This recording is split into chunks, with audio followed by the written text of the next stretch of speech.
ఆమె ఏం చేయాలో తీరా నిర్ణయించుకోకముందే చాణక్య తన మనస్సు తెరిచాడు, నోరు విప్పాడు. నేను కావాలని వెళ్ళలేదు, ఫోన్ వచ్చింది. సింధు తల్లికి బాగోలేదుట. ఆమె చురుగ్గా చూసింది, లేచి నిల్చుంది. ఇడ్లీ చేశాను తినండి అనేసి లోపలికి వెళ్ళిపోయింది. అలా వెళుతున్న సమయంలో అతడి చూపు ఆమె చూపులో కలిసింది. ఆమె కళ్ళల్లో తిరస్కారం. అతడికి ఇడ్లీయే కాదు, జీవితం కూడా బాగాలేదనిపించింది. అక్కడే కూలబడిపోయిన చాణక్య ఆలోచనలు సింధు వైపుకు మళ్ళాయి. సింధుకు ఆ పెళ్లికొడుకు నచ్చి ఒప్పుకుంటే ఒక రకంగా ఈ సమస్య నుండి బయటపడ్డట్టే. ఎంత దుర్మార్గపు ఆలోచన! ఒక కన్నెపిల్ల మనస్సును, శరీరాన్ని కూడా దోచుకుని తన సమస్యకు పరిష్కారాన్ని కూడా ఆమెనే చూపమనటం. విడిపోవటానికి కారణం తాను కాకూడదనుకోవటం. ఎంత దురన్యాయం! ఈ సమాజం ఎంత దుర్గంధాన్ని మోస్తోందో. ప్రకృతి ఇంత పరిమళాన్ని ఇస్తుంటే. సింధూర బెంగళూరుకి వెళ్లే వోల్వో బస్సులో ఉంది. వద్దన్నా వినకుండా ఇంత కాస్ట్లీ బస్ ఎక్కించాడు చాణక్య. పెళ్లి చూపుల సీన్ కోసం పెడుతోంది తను. కిటికీ కర్టెన్ తొలగించి బయట ప్రకృతిలోకి తొంగి చూస్తూ చూడబోయే తల్లిని, చెల్లిని, కలుసుకోబోయే నేస్తాల్ని గుర్తు చేసుకుంటోంది సింధు. లంచ్ టైంలో దాబా దగ్గర బస్సు ఆగింది. అందరూ దిగెళ్లారు. సింధు కదల్లేదు. అలాగే కిటికీ గుండా చూస్తోంది. హోటల్ ముందు నిలబడి ఎవరితోనో మాట్లాడుతూ హఠాత్తుగా ఇటు తిరిగిన అతడి చూపులు ఆమె చూపులతో కలిశాయి. ఎందుకో ఆమె గుండె లయ తప్పింది. కొందరి చూపులు కత్తిలా పదునుగా ఉంటాయి, మనిషిని ఇట్టే ఆకర్షిస్తాయి. క్షణంలో తనని కలవరపెట్టిన అతడి చూపుల్ని మర్చిపోయింది సింధు. ఆమెకి తల్లి గుర్తొచ్చింది.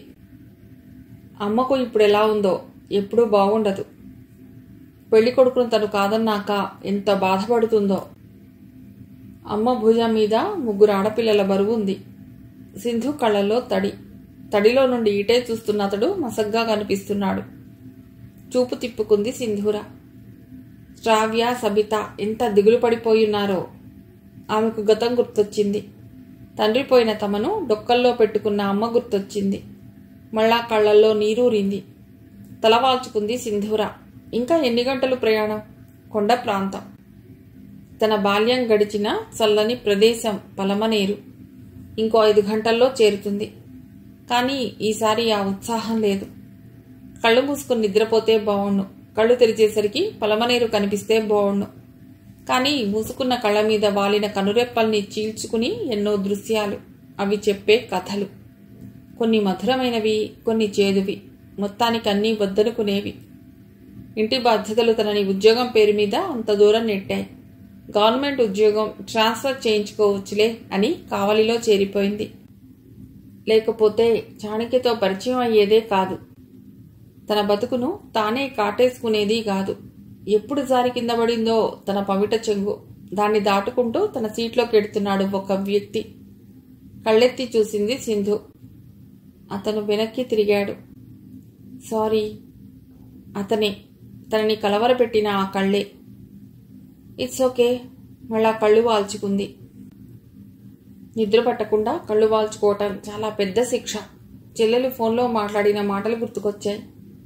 అక్క, అమ్మ నీ గురించే బెంగపడుతోంది. నీకు పెళ్లి చేయాలని పో పక్క. పెళ్లి చేసేస్తే ఈ సంసారం ఎలా అని మరో పక్క. నువ్వు మాత్రమే అమ్మకు ధైర్యం చెప్పగలవు. ఏమని ధైర్యం చెప్పాలి? నన్ను మాస్టారు పెళ్లి చేసుకుంటారు, నువ్వు దిగులు పడద్దు అని ధైర్యం చెప్పాలా? ఆ మాట అమ్మకి ధైర్యాన్ని ఇస్తుందా? ముమ్మాటికి ఇవ్వదు. అమ్మ ఇంకా కుంగిపోతుంది. మరేం చేయాలి? ఈ సంసారాన్ని ఈదటానికి నేనున్నాను, నువ్వు దిగులు పడకమ్మా అని హామీ ఇవ్వాలి. ఆ హామీ అమ్మను ఓదారుస్తుందా? మళ్ళా బస్సు ఆగింది. బస్ అంతా హైవేలో వెళుతోంది. మరి ఎందుకు ఆగిందో? ఎవరో వాంతి చేసుకున్నారు బయట గాలిని లోపలికి రానియకుండా బిగించినందుకో, లేక ధారాప్రవాహంగా సాగుతున్న వీడియో సినిమాల తలనొప్ప? పాపం, ఆమె వాంతి చేసుకుంది. అతడే తనను క్షణకాలం పాటు కలవరపెట్టిన అతడు పక్కనే ఆమె చెవులు మూసి నిల్చున్నాడు. బహుశా కొడుకేమో. వాళ్ళిద్దరూ బస్సు ఎక్కారు. తను గమనించలేదు. తన సీటు పక్కనే గ్యాంగ్వేకి అవతల రోలోనే వాళ్ల సీట్లు. తిరుపతి బస్టాండ్లోకి వెళ్ళింది వోల్వా బస్. అమ్మా, ఏమైనా తీసుకుంటావా అడుగుతున్నాడు అతడు. వద్దు, నేను కాసేపు పడుకుంటాను.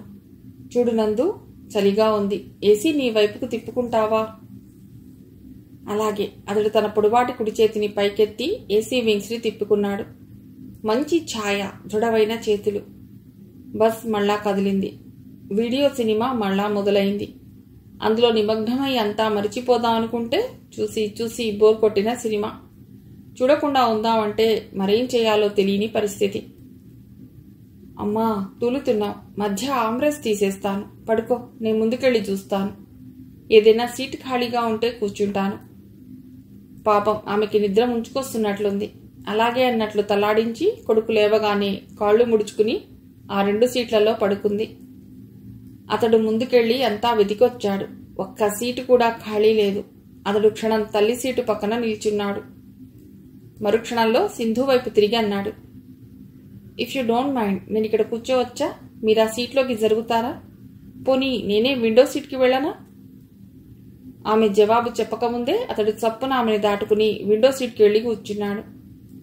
సింధు యువతల ఒదిగి కూర్చుంది. మీకు ఇబ్బందిగా ఉందా? లేదు లేదు. అయితే ఫ్రీగా కూర్చోండి. ఇలా మనం బెంగళూరు దాకా ప్రయాణం చేయవలసి ఉంటుంది. నేను పలమనేరులో దిగిపోతాను. అయితే మరో ప్యాసింజర్ రాకపోతే నేను అమ్మలాగే నిద్రపోవచ్చునన్నమాట అని చిన్నగా నవ్వి, నా పేరు నందగోపాల్, నేను పైలట్ని, మీరు అని ఆగాడు. టీచర్, ముభావంగా చెప్పింది సింధు. ఎక్కడా? మాట్లాడలేదామె. ఇష్టం లేకపోతే చెప్పొద్దులేండి, నేను మాత్రం బెంగళూరులో ఉంటున్నాను. బాగుండదని తను వర్క్ చేసే ఊరి పేరు చెప్పేసి మరొక ప్రశ్న రాకముందే కళ్ళు మూసుకుని నిద్ర నటించింది సింధు. అతడు మాత్రం ఆమెనే పరీక్షగా చూశాడు. తను కోరుకున్న రూపలావణ్యాలు ఆమెలో ఉన్నాయి. కానీ మనస్సు ఎలాంటిదో ఆశలు పెంచుకుంటున్న మనస్సును అదుపులో పెట్టుకుని అతడు నిద్రకు లొంగిపోయాడు. బస్సు ఆగింది. నందు వాళ్ళ అమ్మ అమరేశ్వరికి మెళకువ వచ్చింది.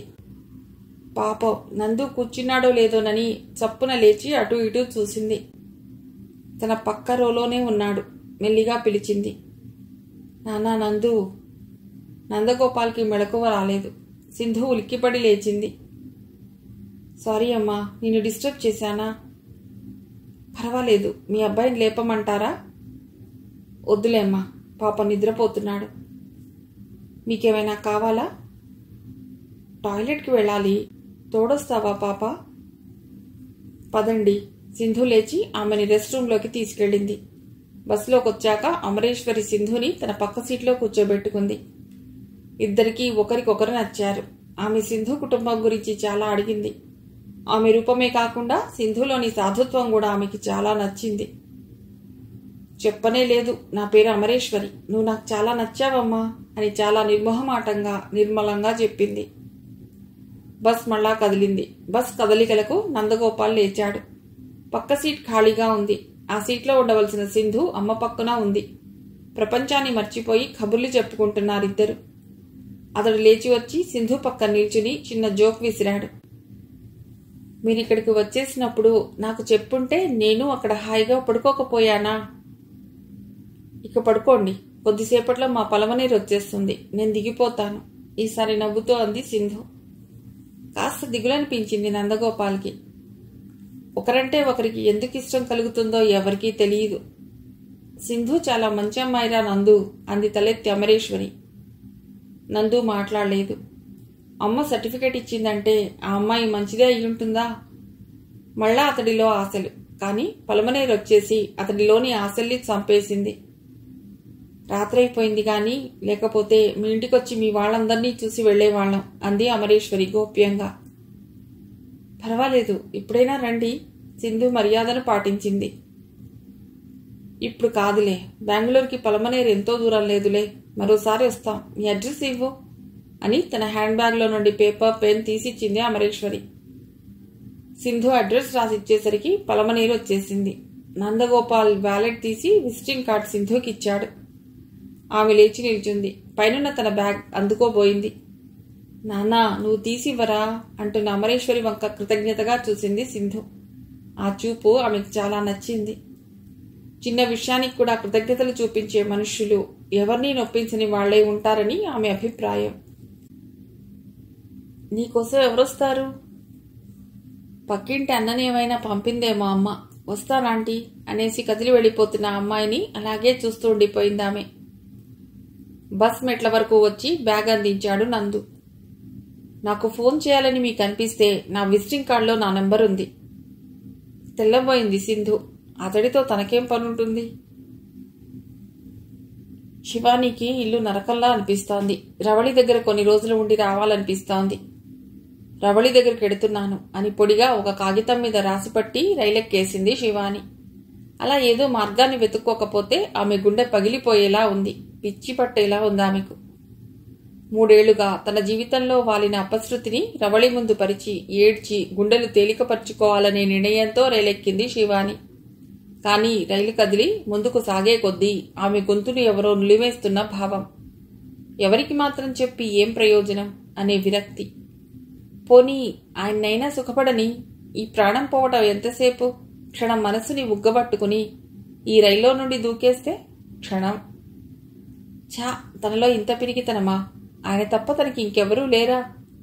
లావణ్య, వసుధ, హరిణి, సూర్య, లాలస, ఇంకా ఎంతమంది లేరు తనకి? ఆయన ఒక్కడు తనని నిర్లక్ష్యం చేసినందుకే తను తన జీవితాన్ని పరిసమాప్తం చేసుకోవాలా? అలా తనని తాను అదుపులో పెట్టుకుంటున్నా కూడా శివానికి చిత్రంగా ఆమె మనసు చాణక్యనే కోరుకుంటోంది. అతడు పాత చాణక్యగా మారి తనని హక్కున చేర్చుకోవాలని పిచ్చి మనస్సు వెంపర్లాడిపోతోంది. ఆమె పిచ్చి పిచ్చిగా ఆలోచిస్తోంది.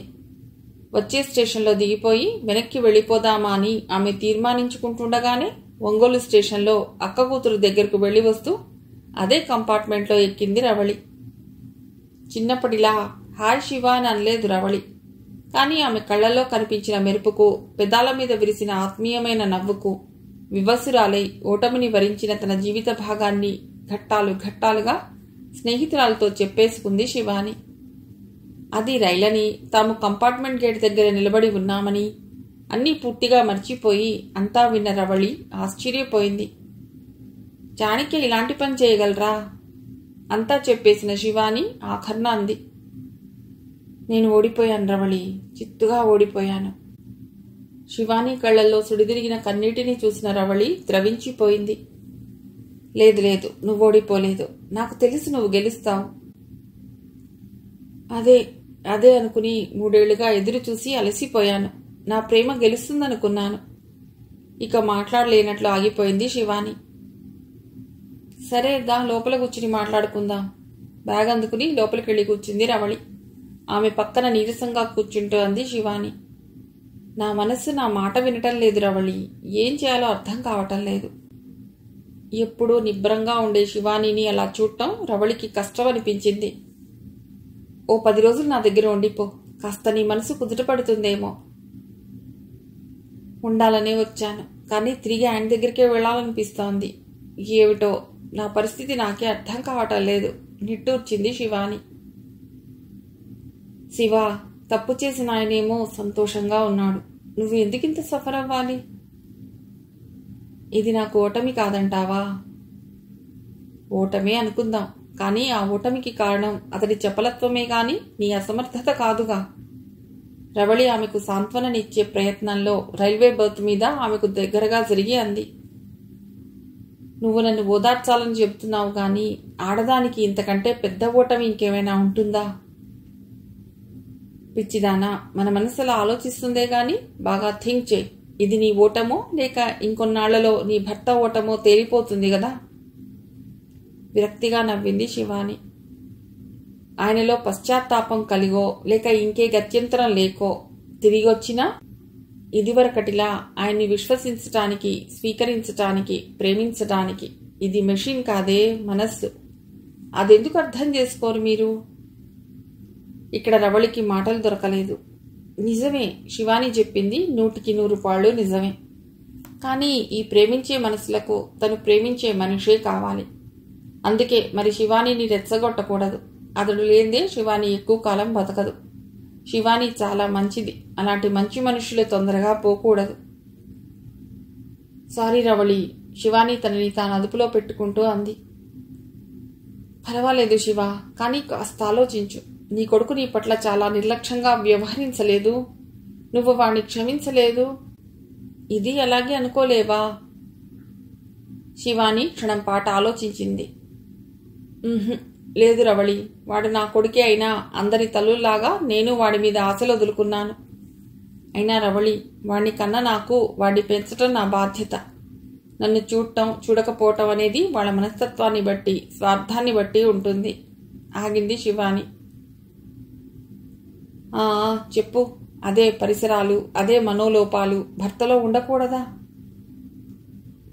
ఉండకూడదు. ఎందుకంటే వివాహ వ్యవస్థలో ఉండే గొప్పతనమే అది. నేను నీకు స్వంతంగా జీవితాంతం ఉంటాను అని భర్త భార్యకు, భార్య భర్తకు చేసే హామీ ఇది. దానికి కట్టుబడి ఉండేవాళ్లే పెళ్లిళ్లు చేసుకోవాలి. నిజమే, మనలో లేని చాలా బలహీనతలు, తాగుడు, సిగరెట్లు ఎక్స్ట్రా వాళ్లలో చాలా ఉంటాయి అని ఒక అబద్ధపు నవ్వు నవ్వి తిరిగి అంది రవళి. చూడు శివ, వాళ్ళకంటే మనం ఎంత గ్రేట్. మనలో వాళ్లలో లేని నిగ్రహ శక్తి ఉంది, వాళ్లలో లేని క్షమ ఉంది. వాళ్ల దగ్గర మనమేమిటే ఓడిపోయేది?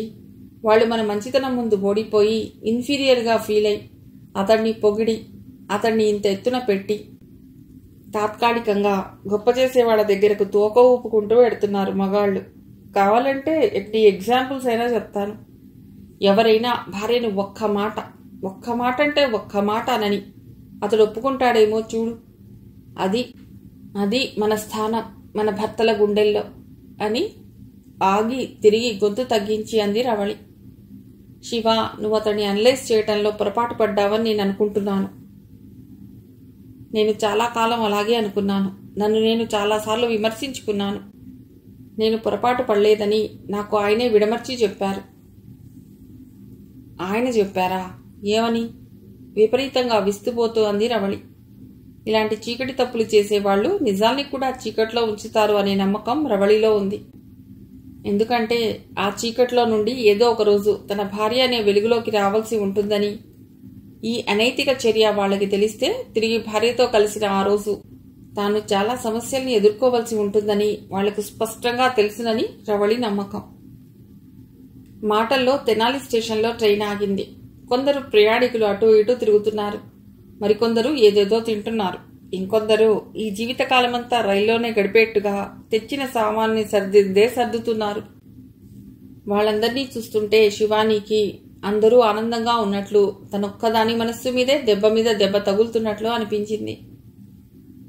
శివ, ఒక్కసారి మన వయసులో ఉన్న వాళ్ల గురించి, నీకు తెలిసిన వాళ్ల జీవితాల్లోకి తొంగి చూసి గమనించు. అప్పుడు నీ కష్టం కూడా అన్నింటిలో ఒక కష్టంగా అనిపిస్తుంది. ప్లాట్ఫామ్ మీద నడుస్తూ అంది రవళి. నిజమే అని ఒప్పుకుని ఆమె వెనకే నడవసాగింది శివాని సూట్ కేసుతో. ఆ రోజు సింధుర క్లాస్కి ఇన్స్పెక్షన్కి వచ్చిన సురేష్ గారితో ఆనాటి బస్ పరిచయస్తుడిని చూడటం ఆమెని ఆశ్చర్యంలో ముంచింది. హెడ్ మాస్టర్ గారు, ఇన్స్పెక్టర్ గారు ఏదో మాట్లాడుకుంటున్నారు. మధ్యలో సురేష్ అన్నాడు, ఇక మీరెళ్ళొచ్చు. సింధుర కదిలింది. ఆమె వెనకే అతడు కూడా కదిలాడు. గుర్తున్నానా? తలూపింది సింధూర. బాగున్నారా అంది. మీ ముందున్నాను కాబట్టి బాగున్నట్టే. అతడి పెదాలు నవ్వి నవ్వనట్లున్నాయి. చప్పున ఆమెకు చాలా కాలం క్రితం మాస్టారు హాస్పిటల్లో ఉన్నప్పుడు పక్క బెడ్ తాలూకు ఓ యువకుడితో తన నిరాకరణను తెలియజేయడం గుర్తుకొచ్చింది. కానీ ఇప్పుడు ఆ నిరసన లేదు. మిమ్మల్ని ఇక్కడ చూస్తాననుకోలేదు. చూడాలని అసలు ఎందుకనుకున్నారు అని అడగాలనుంది సింధూరకు. కానీ ఏదో నిర్బంధ భావదారిద్ర్యం. పోనీలేండి, కలిసా. మీ అమ్మ ఆరోగ్యం బాగుందా? మా అమ్మ ఆరోగ్యం బాగోలేదని మీకెవరు చెప్పారు? సురేష్కి హెడ్ మాస్టర్ చెప్పారట మీ మదర్కి బాగోలేదని. అందుకే మీరు పొలమనేరు వెళ్లారనుకున్నాను. ఎంతలా గుర్తుపెట్టుకున్నాడు అతడు. క్షణంలో ఆమెకు అతడి పట్ల ఏదో దగ్గర భావం. మీ అమ్మగారు బాగున్నారా? బాగున్నారు. మీలాంటి కోడలు కావాలనుకుంటున్నారు. సింధు ఊహించని సంభాషణ అది. కానీ అది ఆమెను నొప్పించలేదు. అదేమిటి మౌనంగా అయిపోయారు? ఏమీ లేదు. దానికి జవాబు ఆమె దగ్గర ఉంది. కానీ పైకి చెప్పేది కాదది. తనకి చాణక్య మాస్టారు పరిచయం కాకముందు ఇలాంటి అందమైన మాట వినబడుంటే ఎంతో బాగుండేది. అయినా సింధులో ఏదో కొత్త ఆనందం. అది కూడా ఆమెని కలవరపెడుతోంది. నందు, వెడదామా? ఇన్స్పెక్టర్ సురేష్ నందుని పిలిచాడు. ఓకే, బాయ్, సీ యూ అనేసి వెళ్ళిపోయిన నందగోపాల్ ఆమె ఆలోచనల్లో ఒకడయ్యాడు. రవళి దగ్గర నుండి తిరిగి వచ్చిన శివానీలో భర్తతో తిరిగి సంతోషంగా గడపాలనే కోరిక, ఎన్నో ఆశలు, ఎన్నో కలలు. తీరా వస్తే అతడి ఇంట్లో లేడు. అనుమానం వచ్చి సింధుకు ఫోన్ చేస్తే అతనే ఎత్తాడు. నిజానికి చాణక్యకి భార్యని మోసం చేయాలనేం లేదు. కాకపోతే గిల్ట్ అతడిని సింధు దగ్గరకు తీసుకొస్తూ ఉంది. అతడు అనుకోలేదు అప్పుడే శివాని తిరిగొస్తుందని. తిరిగొస్తే మాత్రం ఈసారి ఆమెకు నమ్మకం కలిగేలా ఆమె మనస్సు గాయపడకుండా చూసుకోవాలనుకున్నాడు. కానీ ఇప్పుడు మనం అనుకున్నదే జరగదు. మిగిలిన కథ తర్వాతి భాగంలో.